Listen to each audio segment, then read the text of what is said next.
ચાલો મિત્રો, જય માતાજી, જય ભોળાનાથ। તો કેમ છો બધા? મજામાં ને? તો ફરી આપણે આવ્યા છીએ એક નવા વિડીયો સાથે। તો આજે છે હોલિકા દહન અને આપણે આવ્યા છીએ હોલિકા દહનના દર્શન કરવા માટે। તો આ આપણે શું કામ મનાવીએ છીએ એનો ઇતિહાસ હું તમને જણાવું છું। તો વિડીયોને સ્કીપ કર્યા વગર વિડીયોમાં કન્ટિન્યુ રહેજો, એટલે વિડીયોમાં તમને મજા આવશે। અને હા, જો મારી ચેનલમાં નવા હોય તો ચેનલને સબસ્ક્રાઈબ કરવાનું ભૂલશો નહીં।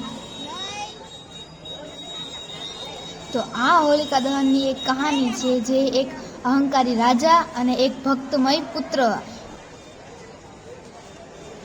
એ રાજાનું નામ હતું હિરણ્યકશ્યપ। એને ભક્તિ કરીને બ્રહ્માજીને પ્રસન્ન કર્યા હતા અને તેમની પાસે વરદાન માંગ્યું હતું કે ના કોઈ એને દિવસે મારી શકે, ના કોઈ રાતે મારી શકે, ના એને અગ્નિ જલાવી શકે, ના પાણી બાળી શકે, ના કોઈ માણસ કે ના કોઈ અસ્ત્ર શસ્ત્ર તેને મારી શકે, એવું એને વરદાન માંગ્યું હતું। ના કોઈ નર મારી શકે કે પછી ના કોઈ નારી મારી શકે, ના કોઈ ઘરની અંદર કે પછી ઘરની બહાર, કે દિવસે કે પછી રાતે તેને એકેય ટાઈમ કોઈ ન મારી શકે, એવું એને વરદાન માંગ્યું હતું। અને તે પૃથ્વી પરના અહંકારી રાજા હતા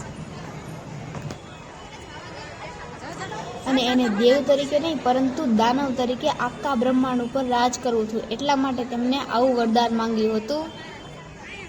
પણ કહેવાય છે ને કે અધર્મનો નાશ તો ગમે ત્યારે થઈ જ જાય છે।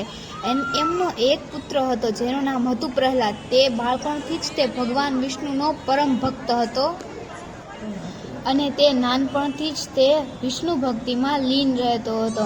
પરંતુ તેમને જોઈને તેમના પિતાને જ તેનાથી ઈર્ષા થવા લાગી અને તેને મારવાનો પ્રયાસ કરવા મળ્યા।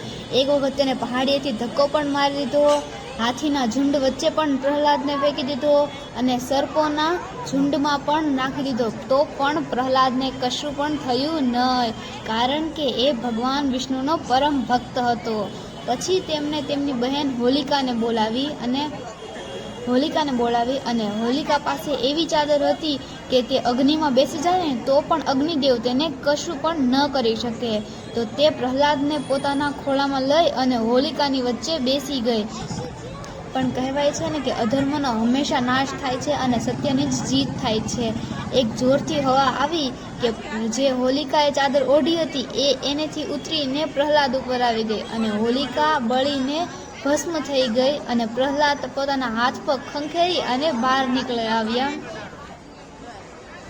તો આ કહાનીથી આપણને શું શીખવા મળ્યું કે જીત હંમેશા સત્યની જ થાય છે, એટલે હંમેશા સત્યના માર્ગે જ ચાલવું જોઈએ, અધર્મના રસ્તે જવું ન જોઈએ કોઈ દી। તો તમને મારો વિડીયો કેવો લાગ્યો તે તો મને કમેન્ટમાં જરૂરથી જણાવજો અને ફરી મળશું નવા વિડીયો। ત્યાં સુધી જય માતાજી, જય ભોળાનાથ અને હા, પ્લીઝ લાઈક, શેર, સબસ્ક્રાઇબ